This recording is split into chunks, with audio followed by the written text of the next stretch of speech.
Dear viewers, welcome to this class. তো আজকের ক্লাসের আলোচ্য বিষয় কিভাবে আমরা অ্যাসার্টিভ সেন্টেন্সকে ইম্পারেটিভ করতে পারি।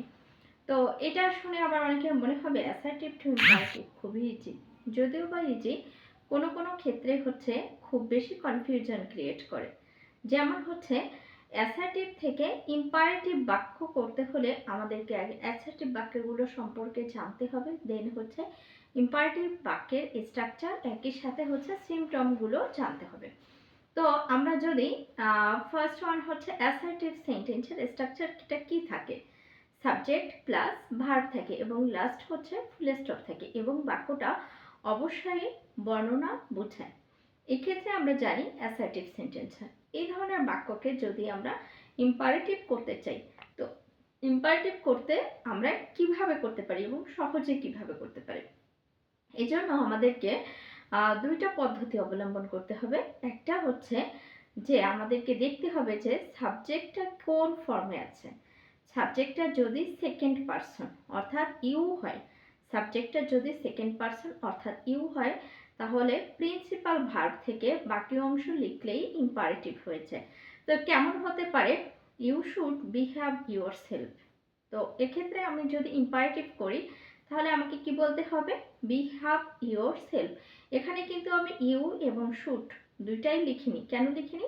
কারণ আমার স্ট্রাকচারে ছিল কি, যদি ইউ থাকে সাবজেক্ট তাহলে প্রিন্সিপাল ভার্ব থেকে, এখানে আমাদের শুডটা কিন্তু প্রিন্সিপাল ভার্ব না, অক্সিলারি ভার্ব ছিল, এর জন্য আমরা শুড কিন্তু ব্যবহার করিনি। পরবর্তী ধাপে হচ্ছে সাবজেক্ট যদি ইউ না হয়ে অন্য কোনো পার্সন হয়, থার্ড পার্সন হতে পারে, যেমন হি হতে পারে, শি হতে পারে, দে হতে পারে। এই ধরনের বাক্যের ক্ষেত্রে আমরা কি করব, এই ধরনের বাক্যর ক্ষেত্রে আমরা শুরুতেই লেট ব্যবহার করব। কি ব্যবহার করব? লেট। লেটের পরে যে সাবজেক্টটা থাকবে এই সাবজেক্টটাকে অবজেক্টে পরিণত করতে হবে। অবজেক্টে পরিণত করে ভার্বটার বেস ফর্ম বসবে। আমি যদি বলতাম প্রেজেন্ট ফর্ম বসবে, তো প্রেজেন্ট ফর্ম বলতে আবার ভার্বের সাথে কখনো আইএনজি হতে পারে, ইয়েস ইয়েস হতে পারে, এটা না, বসবে হচ্ছে ভার্বের বেস ফর্ম, অর্থাৎ এর সাথে ইয়েস ইয়েস কোনো কিছু যুক্ত হবে না, তারপর হচ্ছে এক্সটেনশনটা বসে যাবে। তো আমি যদি বলি হি সিংস ভেরি ওয়েল, সে অনেক সুন্দর গান করে, তো এটাকে আমরা যদি ইম্পারেটিভ বাক্য করি তখন হয়ে যাবে তাকে সুন্দর করে গান করতে দাও।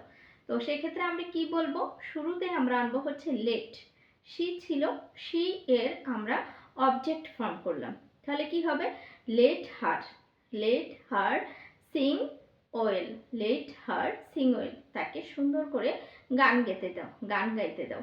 এবার যদি বলি তারা ফুটবল খেলে, ইংরেজি হচ্ছে কি, দে প্লে ফুটবল, এটাকে যদি আমরা এখন ইম্পারেটিভ করি তাহলে কি হবে, let them play football, let them play football. তো এখন যদি বলি সে সে কবিতা আবৃত্তি করে, সে কবিতা আবৃত্তি করে, তো এইটাকে আমরা যদি বলি হি অর শি রিসাইটস পোয়েম, এটাকে এখন আমি যদি ইম্পারেটিভ করি, তো ইম্পারেটিভ করার জন্য কি করব, শুরুতেই আমি কি করব, লেট আনলাম, লেটের পরে her, let her recite the poem, তাকে কবিতাটি আবৃত্তি করতে দাও, তাকে কবিতাটি আবৃত্তি করতে দাও। আমরা অনেক ক্ষেত্রে বলি না, এখনই তুমি ঘর থেকে বের হয়ে যাও, তাহলে কি বলবো, you go out, you go out at once, তুমি এখনই ঘর থেকে বের হয়ে যাও। এখন এটাকে যদি আমরা ইম্পারেটিভে পরিণত করি তাহলে কি হবে, গো আউট অ্যাট ওয়ান্স, এখনই ঘর থেকে বেরিয়ে যাও, গো আউট অ্যাট ওয়ান্স। এবার আমি যদি বলি you should never tell a lie, you should never tell a lie, এখানে কে আছে, সাবজেক্ট আছে হচ্ছে ইউ, তো আমাকে কোথা থেকে সেন্টেন্সটা শুরু করতে হবে, শুরু করতে হবে নেভার টেল এ লাই।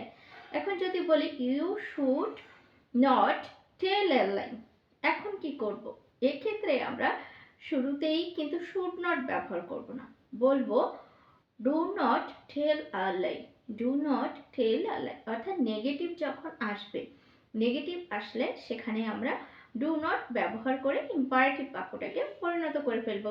আর অন্য যে কোনো সাবজেক্টের ক্ষেত্রে আমরা লেট প্লাস সাবজেক্ট